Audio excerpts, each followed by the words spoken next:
Up next is a look at business news. The Ministry of Small Export Crops Promotion has taken steps to establish spice gardens in tourist zones targeting foreign markets for Sri Lankan spice products.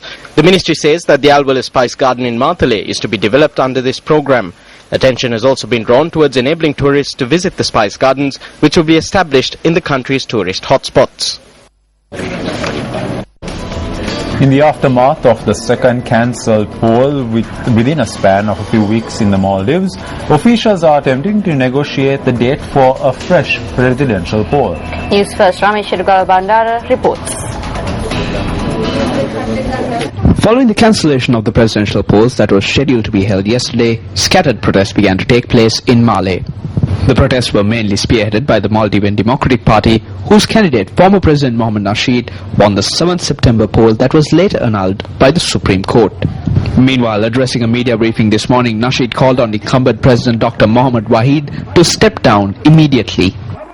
We don't now feel that it is possible to have an election with Dr. Wahid as president and Nazim as defense minister and Riaz as the chief of police.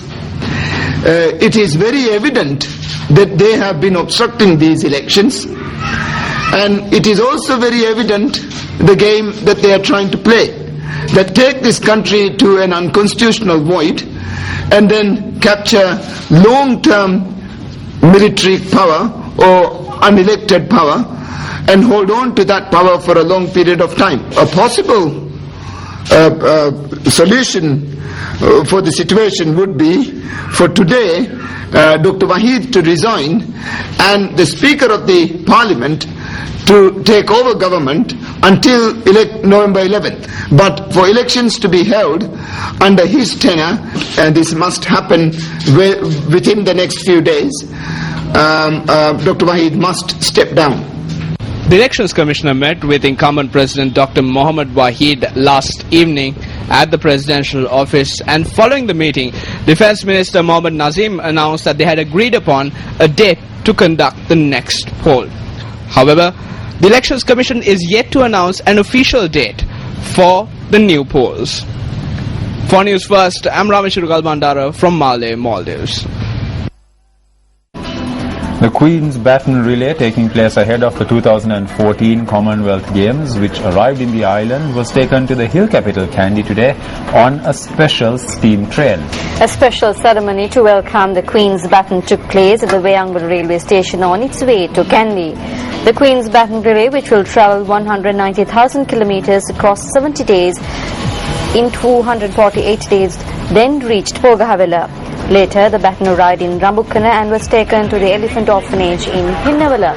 Another special welcome ceremony took place in Kadugannava, and afterwards the baton was taken to the hill capital Kandy. Up next is a look at the bitter truth.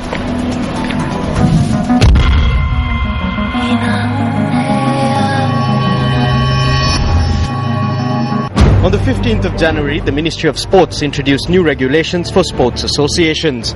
On several prior instances, the bitter truth has unveiled that the true intentions of these regulations are not to instill good governance in sport, but to ensure the continued influence of the Minister of Sports. On the 30th of August, an amendment was introduced to the new regulations by the Ministry of Sport, further solidifying the Minister's ability to exert pressure in sport administration. As per the amended order, the Minister of Sports now has the ability to convene at any time an extraordinary general meeting, a general meeting or a committee meeting of any national sports association. Making clarifications on behalf of the subject Minister Mahindananda Kamage, the Director General of Sports Ranjani Jayakodi noted that the amended order introduced on the 30th of August has in fact been in effect since 1974. She added that it had not been included in the preparation of the new orders this year owing to a sleight of hand. The Director General of Sports further noted that the order was reintroduced as it was essential to convene general meetings to hold elections for and dissolve 4 interim committees that are currently in office. There's nothing new here. This clause has been reintroduced in the same way that it has existed thus far. If this clause was not present and there was no ability to convene general meetings, then these committees would become permanent interim committees. However, the National Sports Council, which was instrumental in the preparation of the new orders, does not agree with the views expressed by the Director General of Sports. The chairman of the National Sports Council, Dr. Maya Gunasekara, says that the authorities did not consult the council in any way when introducing the amended order.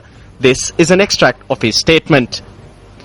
When we consulted him, the Attorney General said that the order introduced in 1974 is detrimental to the independence of sports associations. Thereby, we did not include it in the new orders for 2013. Since there are numerous provisions in the Sports Act to secure the transparency of associations, in truth, the introduction of this order is unnecessary. End of statement. Attorney-at-Law Panduka Kirthiratna, a member of the National Sports Council, confirmed this, adding that provisions to dissolve an interim committee and hold an election are made through Section 39 of the Sports Act. That prevailing law was used by authorities to protect their loyalists and to undermine direct persons who were not loyal to them. It would be severely detrimental to sport if the vesting of this law in the Minister of Sports were to transform him into a dictator. In this country, we see how the centralization of inappropriate powers causes any individual to become a dictator as time passes.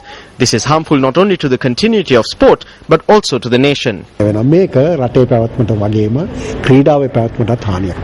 the present, is the introduction of orders for sports associations a measure to secure good governance in sport or a measure to create a dictatorship in sport? Open for debate.